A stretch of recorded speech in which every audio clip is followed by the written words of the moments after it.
Narito na ang mga nakakapangilabot na nakunan ng dashcam ng sasakyan. At sa mga video na ito ay talagang mapapasubscribe ka sa channel natin. Kaya't kung ready ka na, ano pang hinihintay mo?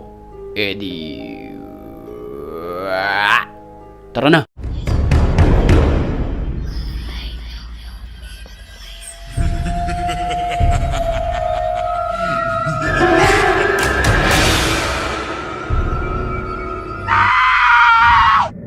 Sa video na ito, makikita natin ang isang truck sa unahan kung saan bigla na lamang itong gumewang. Ang ipinagtataka ng may-ari ng dashcam kung bakit bigla itong umiwas. Yun pala ay may iniwasan ito na isang lalaking nakaputi.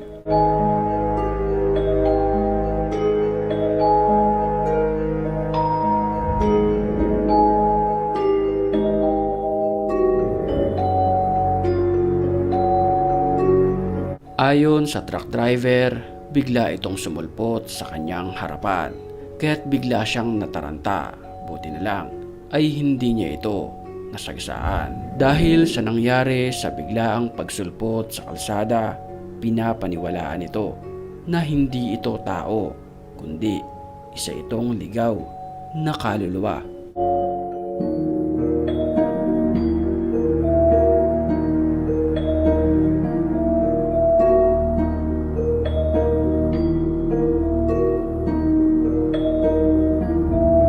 Sa video naman na ito na habang nagpapatrolya ang isang pulis, may nadaanan siya na dalawang nakatayo lamang sa gilid ng kalsada.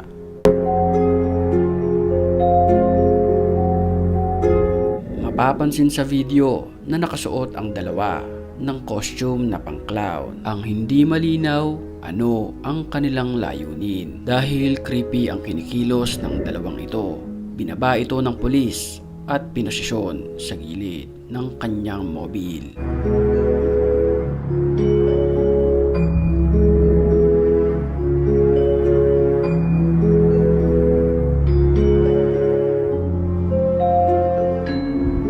Hating gabi nang bumiyahe ang magbabarkada na ito at napadaan sila kung saan walang masyadong dumadaan ng mga sasakyan. Ang ilaw ng kanilang sasakyan ang nagsisilbi lamang na liwanag sa madilim na daanan na ito.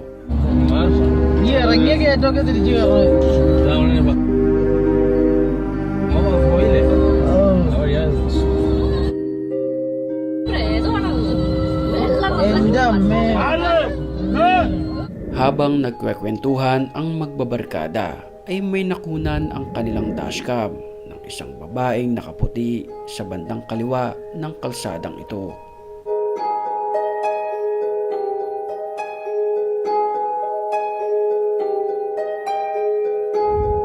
Kinalaunan, napag-alaman nila na ang lugar na ito ay napakalayo sa mga kabahayan, kaya't napakalaking palaispan kung bakit naroon ang babaeng nakaputi. Sa isang malubak na daan naman na ito na videohan ang isang creepy na lalaki kung saan bigla na lamang itong sumulpot sa gilid ng kanilang sasakyan. Getting on the road here by it and I don't see nothing still. Let's zoom it out. Where did they go? I don't know where they went. What the He's standing like under the sign over there. I don't know if you guys can see that. He's legit like standing under that sign right there. Just like right there on the side of the road. Ayon sa nagmamaneho, ang lalaking biglang sumulpot sa gilid ay nakatingin lamang sa kanya. Maya-maya pa, ganito na ang kanyang ginawa.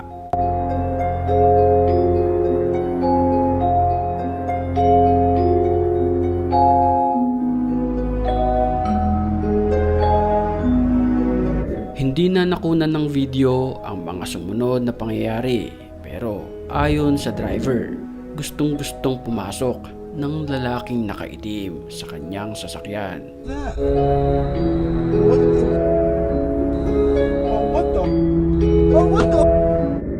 Alas 3 ng madaling araw nang baybayin ng sasakyan ang lugar na ito kung saan ilang metro bago madaanan ang sementeryo.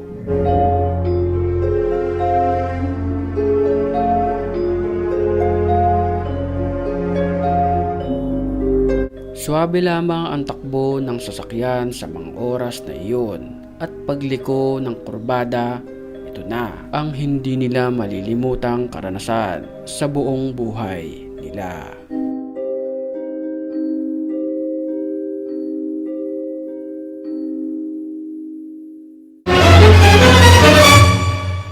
Habang payapang tumatakbo ang sasakyan, ay akalain mo ba naman na may biglang nakatayo na nakaputi sa gitna ng kalsadang ito?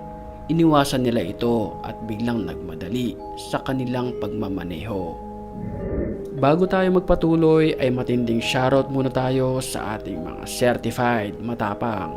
At kung gusto mo rin ma-shoutout katulad nila, mag-comment ka lang sa baba. At ang may pinakamagandang comment, yon ang ating pipiliin. Back to the story.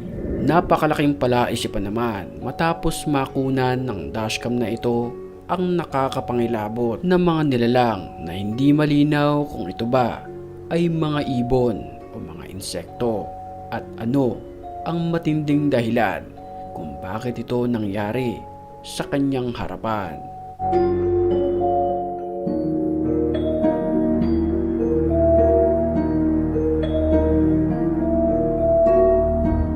Napakalayo na ng narating ng lalaking ito matapos siyang magmotor sa liblib nang walang ano-ano'y may bigla siyang nakita na isang babaeng nakashort. Sa mga oras na iyon, sobra siyang nagtataka dahil siya lamang ang tao roon at malayo sa kabihasnan ang lugar. That is so creepy, Brandon's gonna freak out. Do I go back and look for him? What? Where did she come from? Takang-taka ang lalaki sa kanyang nakita dahil nga naman itong lugar na ito ay bibihira ang nakakapunta at kung magpupunta ka man dito ay kailangan naka-full gear ka para panlaban sa lamig, sa init at sa mga paparating na predators. Pero ito ay naka-shorts lamang. Mapapansin din natin ang kanyang mga kamay na para ba itong nakatali. At nang mag-viral ang video na ito, napag-alaman na matagal na palang nawawala ang babae at ang babae na nasa video di umano ay mayroong mental health problem.